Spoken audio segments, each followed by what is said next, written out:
Yo, what's going on? It's your boy Chris back with another episode of Comedy and Chris. I've been away for a while, but I am back, and I got a special nigga, take this shit off, nigga. Damn.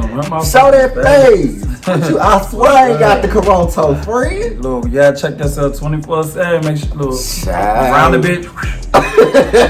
It's good. What's going on, Chris? Nothing much. So you guys, as you see, I have a special guest, and you guys know him by the name of. Go ahead and introduce yourself. I'm Lulu. Everybody know me as Lulu Parie. Lulu Dallas. What's good? Right. So why don't you tell us a little bit about yourself? All right, most definitely. Again, I'm Lulu. Most people know me. Shit, let's go way back. Most people know me as Lulu Tsunami when I really first officially got started with doing music. Not to be confused, I'm Ebony. Throw that out there. But no, it's back when I definitely got started in doing a lot of music for the ballroom scene. Okay. Started I out. never knew that. Really? No, I didn't know you do music for the ballroom scene. I know you performed at Pride, but I didn't know you did music like for the ballroom as well. You fucked up, friend. That's a so anyway, I guess it's new to you too. So I love it. It's new to you, just so anyways, y'all might know, he don't. So I started out doing music for the ballroom scene. I actually started out, the shit dropped overnight, hit like 5K. I was just really doing it for fun. But it was a lot of great music exercise for everything that I wanted to get into. So now currently on YouTube, I hold probably about 500K to the music content that I put out, and I also am on SoundCloud. SoundCloud has been changed around, and it's now to Lulu and Parie, which is the brand I'm doing with my boyfriend. Yeah, go ahead. Because we're doing music as well and stuff. But I've been doing music for over 10 years now, of all sorts, seriously. And what else been going on in 10 years? I've also helped throw, run Pride events, everything like that, MC events of all kinds, ballroom scene, things outside of ballroom scene. Accolades, I live. Yeah, it's just, gosh, there's so much to say. It'd probably take up your energy. Oh, you know what? I got nothing but time. I love amazing. You got number questions too. Look, you know you my good friend, and I got more questions for you. Very. So how long you been in Atlanta? I've been in Atlanta for, time flies. 6 years now. Oh, wow. Okay. And what would you say gave you your passion for music? Gosh, my passion for music. Yeah. That comes from a long way. Like, honestly, so when I was a kid, like, my mom would always catch me, like, sometimes just being around instruments, especially piano. Especially if damn. Can I cuss on here? Especially piano. Yeah. Look, I got a potty mouth. If you ain't seen my content. You know what? Yeah, friend. You're not horrible. Oh, yeah. You know, I don't give no fuck. I get around instruments and I would start just dabbing on them, and my mom just always came around like, you actually playing tunes. Like, most people get on instruments and just start playing jibber jazz or whatever the fuck. Like, I was actually playing stuff creative with I shit. heard and stuff, and so my mom started getting me into piano lessons and stuff. Mind you, I did not finish. I don't know how to read music for a lick, but for some reason I know how to play. So that was the first time I started to notice that I was like musically talented, but then at the same time too, it wasn't really an instrument that I wanted to hold. Right. I was just all about sounds and creations and everything. So kind of like Nick Cannon on drumline. Don't compare me to him. But I'm just playing around. He could read music, but he was the most talented one on there. Hell yeah, no, he's talented as fuck. I just I think when I was 18, people used to always tell me I look like him. And I'm just like, let me have my face. You look better. But sorry, Nick Cannon, he look better than you. Don't say that. But now, as I started growing up, I really didn't recognize my passion for music until I started to kind of progress into I got in a band when I was in high school. Still don't know how to read music. I'm not gonna lie to you. It's like learning Spanish. I always forget. But as I started getting into process, I was actually again the ballroom scene that actually where I started to get into the studio and start to learn creation of sounds. I would always look at the producer, everything he doing and stuff like that. And I'm just like, nigga, I'm gonna start learning my own works in that, because I get everybody's definitely creators. You know what I'm saying? We all creating our own way. I want to learn how to do everything. So what gave me really my passion and diving into it, where I was just starting to notice things that I was doing with my voice, to where I'm just like, okay, it's creating a sound and stuff like that. And then I needed a liquid. Music to me is like the liquid behind the sound and everything. So I'm just like, if I get the sounds that I know how to do with, a certain liquid that's flowing with it and everything. It just like started to really grow from there. And I feel like definitely when you have a passion for it, that shit just starts to excel. Right. Like, to and it's like high magic. level, It's like magic, and that's how it is with, you know, for me when it comes down to acting as well. Like, it's just like creating content and all of that. It's just amazing when you can just create your own thing and remix shit. Yes. I mean, and kill somebody in their own swag. Not saying we trying to do that, but you know, it's competitive in the entertainment industry. So that's what's up. I like that. Right. And, doing your own thing and shit. Yeah, period. And all my creators, just know, like, gosh, learn how to do some shit yourself. You save way more motherfucking money, but at the end of the day, like, if you're a creator, like, if you ain't just sitting here, you got talent, you trying to go out and, you know, the world and just be something you're not, and you actually want to be yourself, you'll find so many elements that's involved in that shit, because it's just like I did nothing but just continue to grow. I started to recognize just a whole lot of things with music, to where I started writing, like, you know, not only things that I'm used to, but writing things that of genres that I'm not even used to, like, you know, giving it to other people, doing things for, you know, I did a lot of nonprofit projects. So okay, that's good. Hell yeah. But I ain't gonna take about your interview with this shit. I know you got way more questions. You good. Listen, y'all heard it, man. He got a strong passion. So you've also appeared on a movie with Angela Bassett as a newborn, right? I think it's what, the Jackson 5? As a newborn. You was a big ass newborns. Oh, I have never seen the Jackson 5 for real. For real. Damn, that's history. How old are you? I'm 27. I seen some of it, but I ain't see all of it. So yeah, the movie came out in 1994. It was recorded in 1992. I was 4 years old. That's when I was born. 4-year-old newborn. Try to be funny. But yes, it was actually amazing. I mean, me as a child, I'm not gonna lie to you. Like, I know nobody ever talks about this shit as a child. Like, as a child, I didn't know what the fuck was going on. Like, it just like, gosh, I mean, trailers, acting chairs, everything. It was actually, you know, recorded in the studio and everything. But I mean, I had an amazing time. I mean, as a kid, we like to eat. And they had a long ass table full of food. I'm not even gonna lie. So that was my excitement about being here. Yes, I fucked it up. The main scene that y'all probably see me in there was the kitchen scene when she's holding me over the pot. I was not supposed to have a speaking scene, and I ended up speaking anyway, because I looked down at that pot of greens and I was just like, there's bugs in there. And I'm a tourist, and we are transparent as fuck. We don't care what atmosphere, we don't care if Beyonce was holding us. I'm going to fucking say what I need to say. Right. And I was like, there's bugs in that pot. Don't get me wrong, it was just for the acting scene and everything like that. I, as a kid, didn't know if we was eating the shit or not. I was just like, listen, mama's greens don't look like this. Oh my god. Period. But yes, it was a fun experience, especially being a child growing up through that. And I also grew up doing modeling and acting, like a lot of things. It just all transitioned after I came out of school. Right. I just think that, you know, anybody in the field, like, they gonna come across some type of modeling or acting. Like, you got, you know, athletes and rappers that's incorporating in movies. Like T.I. done started his own little Grand Hustle films and shit like that. And he started out as a rapper, so it's just like, at some point you gonna have a dope ass photo shoot, which means you modeled, or you gonna be in some type of movie, which means you acted. So it's just like that. All that just go hand in hand. So when you are a creator, you have more than one fucking talent. Right. And man, let me tell you, when you're a creator with a millionaire mindset, you're gonna have multiple streams of income, film companies, clothing lines,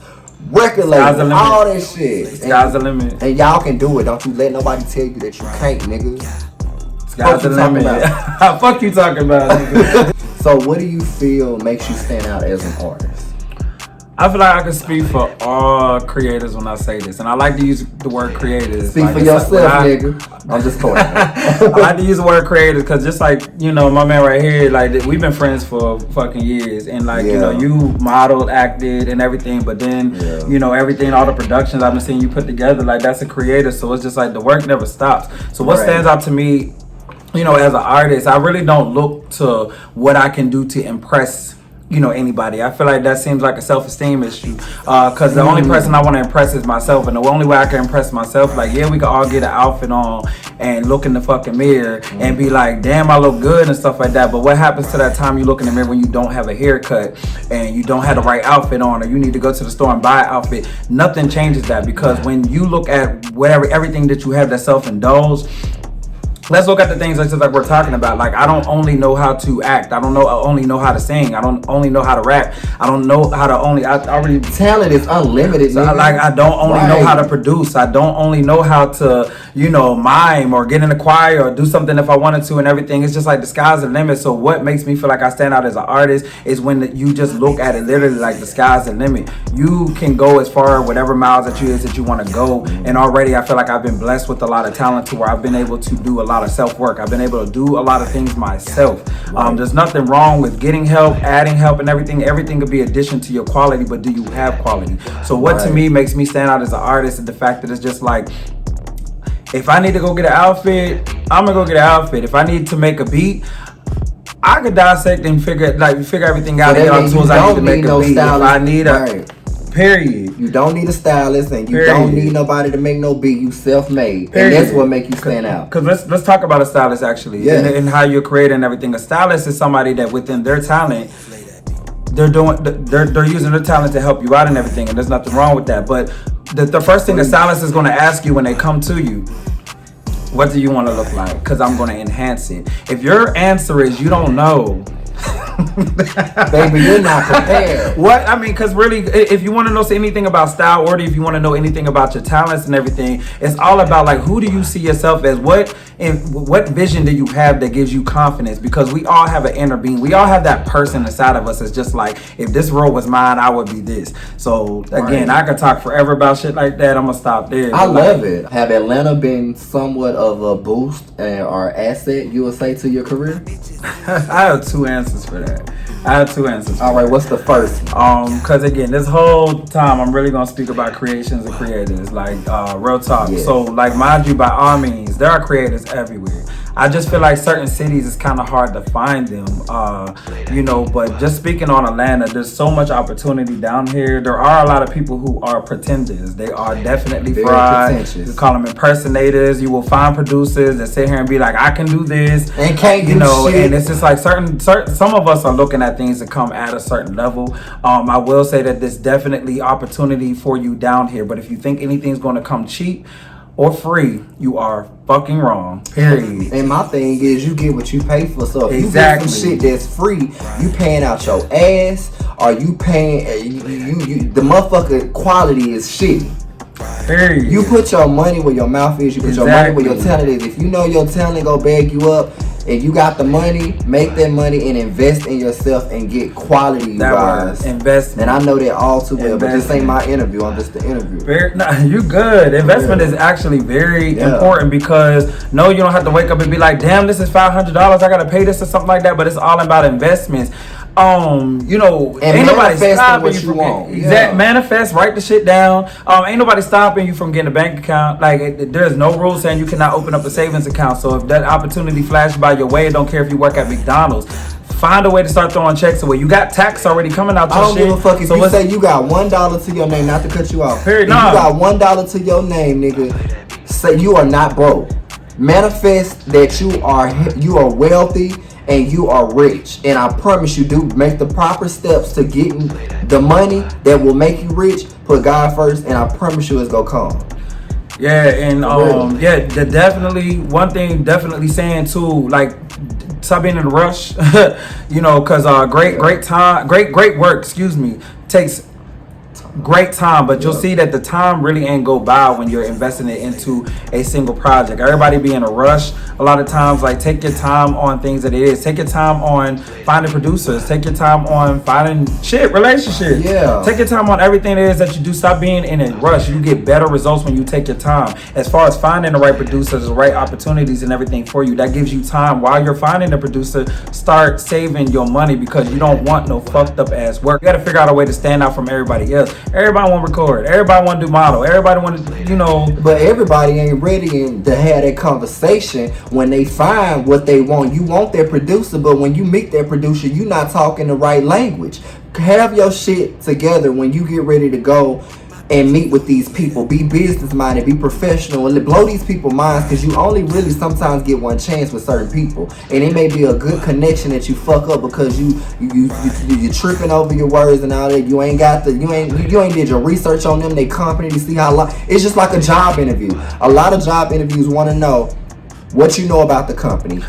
You know what I mean? Blow them away. Tell them shit that ain't nobody else that they interviewed told them, and you good to go. Period. So last but not least, the golden question of today.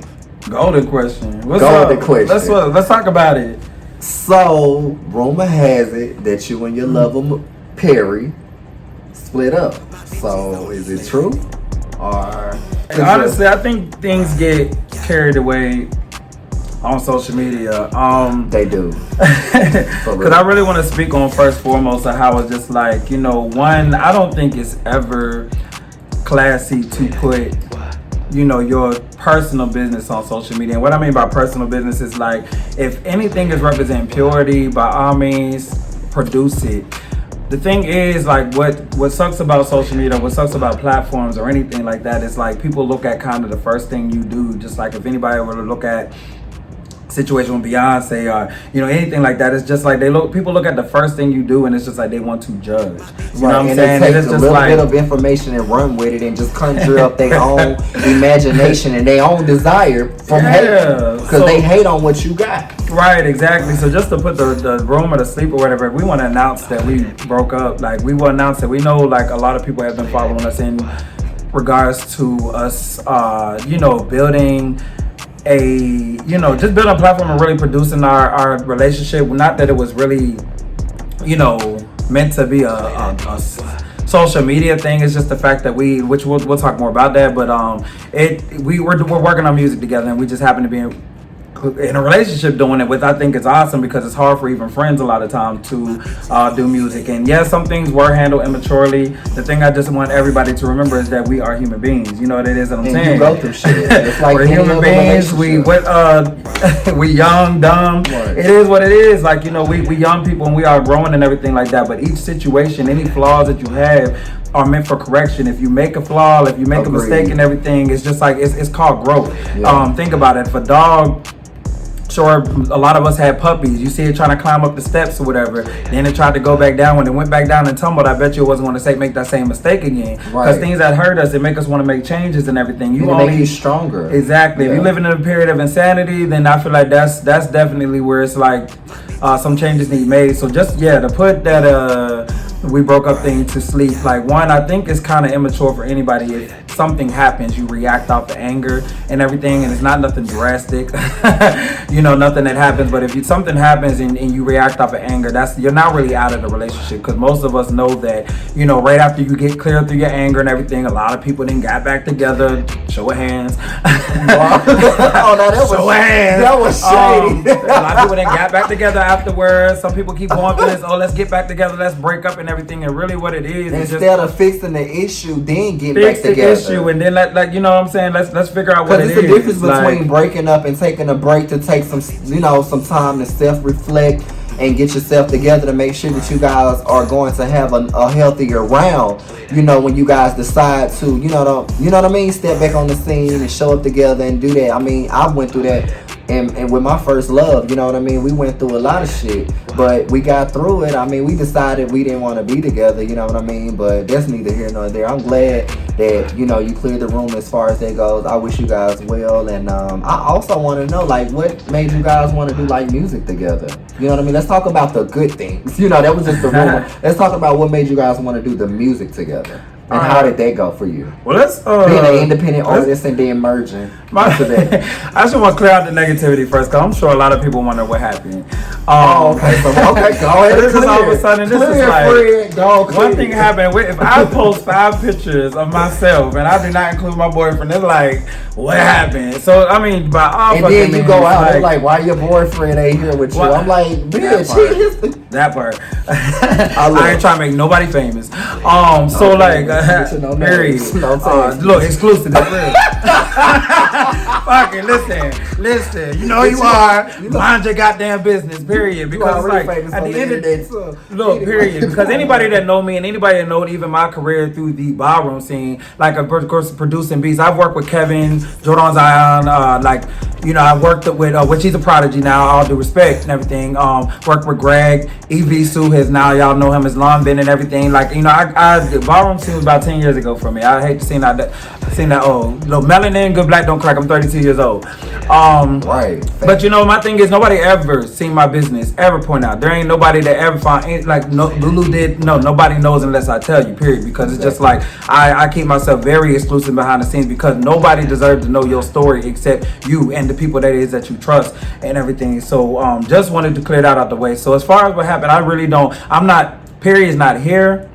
And I don't speak for someone else. I only speak for myself. I just know the only thing that I will say, which I've, definitely, not even gonna lie, let's be real. Like I cleared it up before even, coming on here on set with you and everything. Just making sure he was comfortable with me telling, we've been working on music. We started working out on music. Like I've been. Clearly, I have my history in doing music, and he, been doing music for a while now too, and everything. Y'all have a partnership. Yeah, that's actually how we met though. First, we was friends first. Like I known Parie for a long ass time and everything. I think he's a talented fucking artist. A lot of times, I didn't even really think he knew how much talent he had. And we're about to dive real deep, okay? Because there's been a lot of people that I've been trying to hold him back, and I told him that for a long time. Like a lot of people are in your ear, and I'm sure you've dealt with it before. All of us creators dealt with it, where people are just telling you. You're not good enough. This ain't good enough. I'm trying to tell you how to do what the fuck you do, bitch, and you don't do what the fuck I do at all. Like, I what I'm saying. Understand that like, shit. So, period. I'm the type of person. I believe in anybody. If you want to grow, if you got the integrity that it is to go somewhere, then it's just like, fuck yeah, I'll push people. I don't care if I'm doing the same thing you're doing or not. Or the best thing, anybody asks me, what you think about my song? What do you think about it is what I ask. Because I can tell you what I like about it, and I can tell you if you need to get back in the studio and you need to put more work into it. Because I say a project is not finished until you feel like it's complete. Have you ever heard that you are your worst criticizer? You are your worst criticizer. So if you can pass your expectations, that's when you know you're going somewhere. And every time you look back at anything that you ever did in the past, you better make sure everything you're doing new is better. That's my advice for somebody. So that's the advice I gave him. Right. He, really just like that really started to help build us a connection. And definitely we started to become friends first, and then evolved into a relationship. A lot of people was just wondering are y'all gonna do a project together? Are y'all gonna do music together? I was like, bitch, just wait and see. Oh, we definitely did that, but it was just like at the same time too. We didn't mind kind of sharing things, or just even being involved with what people were saying, hey, this is what we want to see or whatever. So we didn't mind producing it because we were definitely working on something strong. So would you say, not to cut you off, but so would you say you guys' relationship, putting your relationship on social media, was it planned? Hell no. Strictly I would never do that. Y'all ain't see my ex. Besides a few pictorials, it's family day, but hell no. I would not try to be no goddamn public figure for no relationship. The thing is, I don't ever mind. I'm never gonna hide my nigga. By all means, so if people want us to do a project together, which is the whole reason why we just okay, let's go ahead and create the Lulu Parie page. It started to be fun because I do music. I go wherever things need to go. And that page went viral. It was on every time I look up, you guys were on the Explore page. I love. So how was it being I guess you could say a newly gay icon that blew up so fast in such a short time frame, because you guys was getting followers like crazy, you guys been together for years. Yeah, and that's also leading up to what happened too, because we definitely started being looked at as a public figure, which I didn't mind, because long as I'm setting examples, that was the main thing that it was. It wasn't I'm not I don't cloud, social media, all that shit means nothing to me. The fact that it's just a lot of people were having hope in relationships, because let's admit, in this 2020 now, and I think through 2000 all the way up to here, relationships have died. It's just they've came down to where we started making up our own things, saying a year with a gay man is 10 years and things like that, when it's just it's relationships that came down because people don't have hope. Once social media has blown out, we got all this shit Jack and what was Jack's cousin before that? BGC, all that shit where that started from. It started getting worse when Jack and all these apps, it was so easy to download apps. Jack, we would have probably never met friends. Me and you met on Jack. So we not gonna speak up. We gotta go bash Jack. Jack ain't that bad. When we had Jack, we was able to make friends off the shit. Not everybody gonna fuck. So it's I be wanting to fuck sometimes too. But you was able to find friends, relationships, everything. Now it's just like, you already know if you got a jag, you might as well just set a date, appointment. I'm available, my calendar, period. But like, real shit though, it's just like the thing is that, so it's just like to actually see that a lot of people started having hope again. I mean, straight people, y'all do what y'all do. Y'all in relationships, but like everybody, like, you know, gay just started to LGBT lives matter. Fuck. Like God. People just like it's not meant as a fuck platform. Like we really like there are people who are dying to get in relationships and everything. So the fact that it's just like I felt like we helped give people more hope. That was the main thing. It did started to kind of get overwhelming, and you already know with industry work, which Parie was. He's been at his share in the industry, guys. You know what I'm saying? But like, wait, what you mean he had his share in the industry? A lot of people know him from being on Catfish, and I'm just like, really, I love the show Catfish, but it's like, it was boring to me. Like, I'm pretty sure Malik Parie brought life to Catfish. He did, because he's the only creator to me on the show. Like, that's different. So I mean, he said out to me. You better stand up for that. Period. I'm always going to, because it's different when I meet a creator. So like, by all means, he's had his share of camera time and everything and stuff like that. But it's just like when you start getting into music, even what you do a lot. You do a lot. A lot of that shit can really build an anxiety for you and everything. God, so it's just like, and that can become overwhelming. Especially when you already deal with anxiety. Yeah, fuck yeah, nigga. It's like triple anxiety. Like, bitch, I'm about to kill myself. Fuck yeah, nigga, like, kill yourself or somebody to fuck else. You be like, fuck my talent. Period, nigga, kill yourself or somebody to fuck else. Holding yourself and just crawling into what it is that we saying what happened. Like, yeah, it's just like a lot of things like that could get overwhelming. Especially like this was the first relationship I ever been in where we were just moving. You want to talk about building the business, and every day, even if you didn't see us on social media, us motherfuckers was working. Yeah. So like, me, I'm a little bit overexerted. I do a lot. I've been, had a lot of experience in the past. I know a lot of what we were doing was a lot new to him, and I did push him hard as fuck. I pushed him hard as fuck, being like, yo, we need to like do dance practice. I'm gonna start getting you vocal lessons.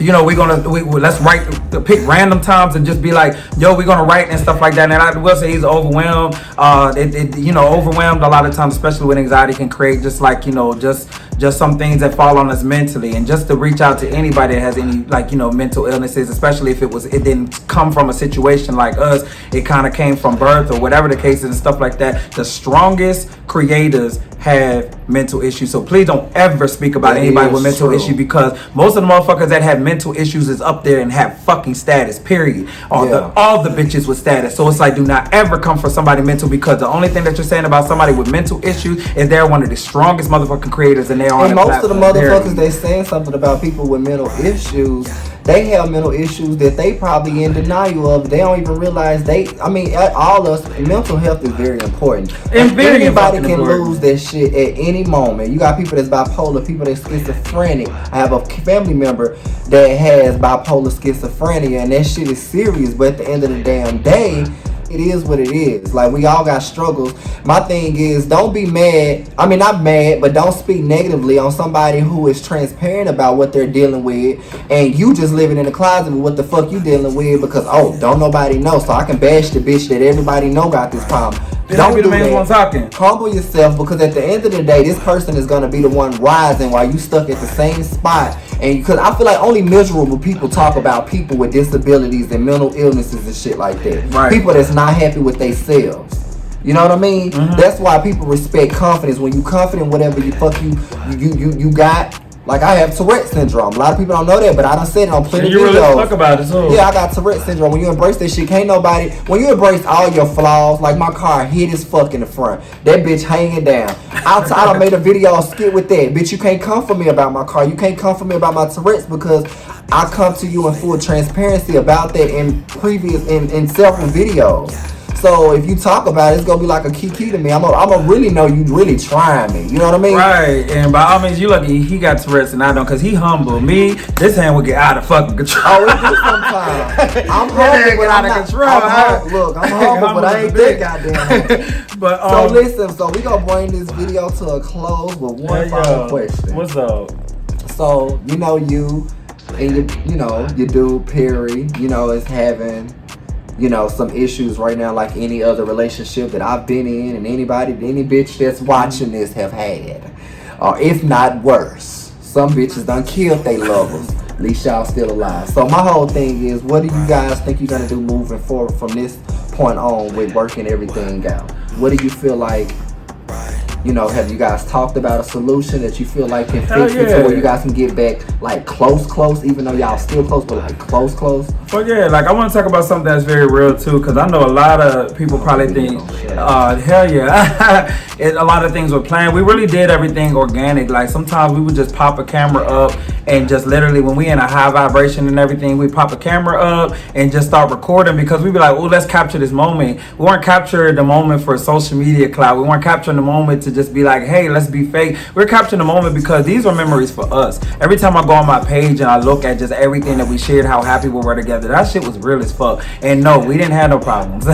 We had absolutely no fucking problems. The relationship wasn't coming down to a downhill and everything. We happy as fuck. You just hit a bump in the road. Yeah, it's just by all means and everything. And it's just like what's crazy about the bump in the road is just the anxiety that we're talking about, where it's just like some things can happen. Now, again, he didn't mind if I shared, like he started getting to a moment to where he just like really acted off of impulse. My ass is crazy. So it's like I be having to catch myself because I need anger management.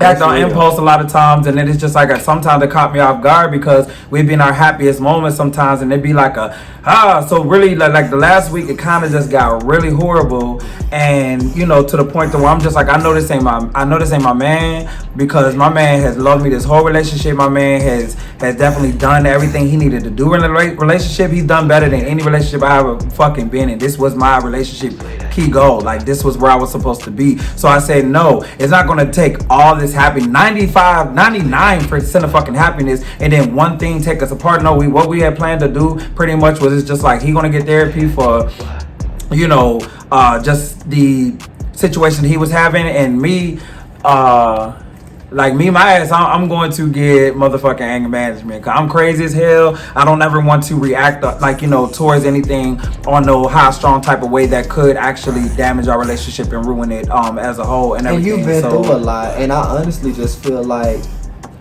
this break is very necessary for you to really heal. And I'm gonna just be honest, as a friend, whether we're on camera or not, it's giving you time to heal from a lot of trauma. Because when you think about anger, because I deal with anger too, but I'm healed, I think a little bit more than you at this point. It's not to, throw you under the bus or nothing. You need to take time to heal from a lot of relationships. You know what I'm saying? Because from as long as I've known you, you've always seemed like you've always been in a relationship, and I don't think you gave it, and I am too, but you got to give your time to heal and love yourself more so you can love the next person, because that anger is going to reflect when your lover may need you the most. If your lover is dealing with a mental illness or they're dealing with something, they need you to be at your best to be strong for them, and and vice versa. They need to be strong for you, but you want to make sure that at the end of the day, you're not a contributor to the problem as well. You want to be able to be there to help them, and they need to be, especially when they're dealing with a mental illness. When you're talking about mental illness,